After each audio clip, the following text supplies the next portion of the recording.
మన పెదాయన పెద్దిరెడ్డి రామచంద్రారెడ్డి గారు కానీ నేను కానీ ఖచ్చితంగా ఎల్లప్పుడూ పుంగనూరు అభివృద్ధి చేసేదానికి డెవలప్మెంట్ కట్టుబడి ఉంటాము. ఈ రోజు కూడా నేను చెప్పిన మాట కట్టుబడి ఉంటాను. పుంగనూరు నియోజకవర్గం మా తల్లితో సమానము. అంత ఖచ్చితంగా అదే ప్రేమతో ఈరోజు నియోజకవర్గాన్ని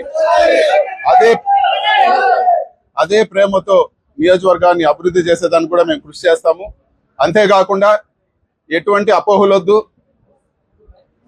ఎక్కడ కూడా ఇప్పటి వరకు కూడా పాపులేషన్ సెన్సస్ అవ్వలేదు. ఈరోజు కాన్స్టిట్యున్సీ రీఆర్గనైజ్ అయ్యే పరిస్థితి కూడా లేదు. ఎందుకంటే సెంట్రల్ గవర్నమెంట్ లో ఉమెన్స్ బిల్ తీసుకొచ్చారు.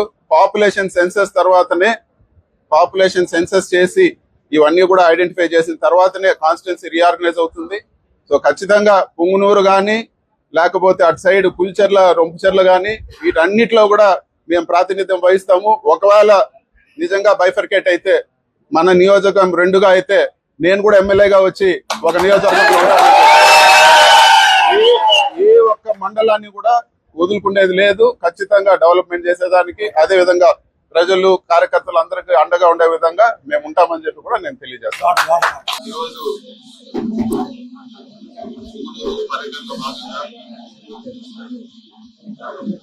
నేను తెలుగుదేశం ప్రభుత్వాన్ని తెలుగుదేశం నాయకులకు అందరూ కూడా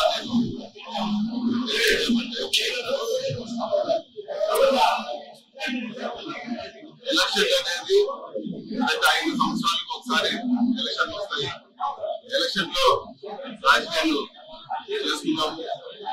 మిగతా సమయంలో మిగిలిన రాష్ట్రాల్లో ఇప్పుడు తమిళనాడు కానీ కర్ణాటక కానీ ఇంకోటి కానీ వాళ్ళ నియోజకవర్గం కానీ రాష్ట్రానికి కానీ అందరూ కలిసికట్టుగా చేయాలి. ఈరోజు తాగేదానికి నీళ్లు కూడా లేని మారుమూల ప్రాంతమైన మన పుంగనూరులో టొయోటా లాంటి కంపెనీ పెట్టుబడి పెట్టిన సంస్థ పెర్ఫార్మోషన్ ఎక్కడ 10 లక్షలు 11 లక్షలు ఉండే చోట 20 లక్షల నుంచి ఎటువంటి బెనిఫిట్ కూడా తీసుకోకుండా వాళ్ళు ఈ రోజు ఆర్బీఐ క్లియరెన్స్ అన్ని తీసుకొని కూడా ఇక్కడ ఫ్యాక్టరీ పెట్టేదానికి సిద్ధంగా ఉన్నారు. నేను కోరుకునేది ఒకటే, వాళ్ళు వచ్చి రావడం జరిగింది, ఇక్కడ వచ్చి ఇనాగ్రేట్ చేయడం జరిగింది, అన్ని కూడా జరిగింది. మీరు మీ ముఖ్యమంత్రితో మాట్లాడండి, ఆ కంపెనీకి ఇక్కడ స్థాపించేదానికి వాళ్ళకి కావాల్సిన కోఆపరేషన్ మీరు చేయండి అని చెప్పి కూడా నేను అడుగుతాను. ఆ క్రెడిట్ మీరే తీసుకోండి.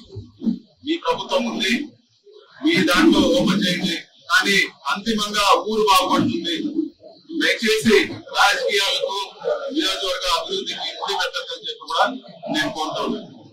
అదేవిధంగా ఈసారి వర్షాలు కూడా లేవు,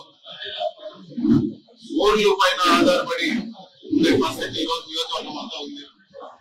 వాటర్ గ్రిడ్ పథకాన్ని గత ప్రభుత్వంలో శాంక్షన్ చేయబడింది.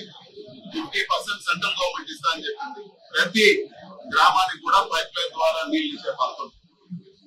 ఈ పథకాన్ని కూడా మన పుంగనూరు నియోజకవర్గంలో మీరు ముందుబడి ఈ ముఖ్యమంత్రితో మాట్లాడి మీరు ఈ ప్రాజెక్టు పనులు వెంటనే ప్రారంభించి పూర్తి చేయాలని చెప్పి కూడా కోరుతాను. టెండర్లు పూర్తయినాయి.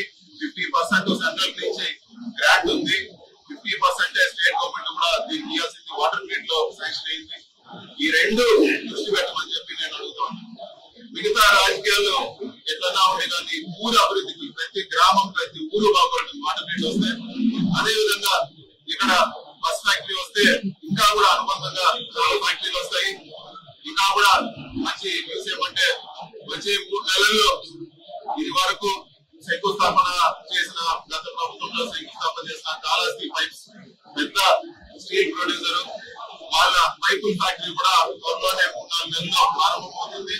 ఇది ఒక మన పుంగనూరు కూడా శుభవార్త అని చెప్పి కూడా నేను తెలియజేస్తా ఉన్నాను. అదేవిధంగా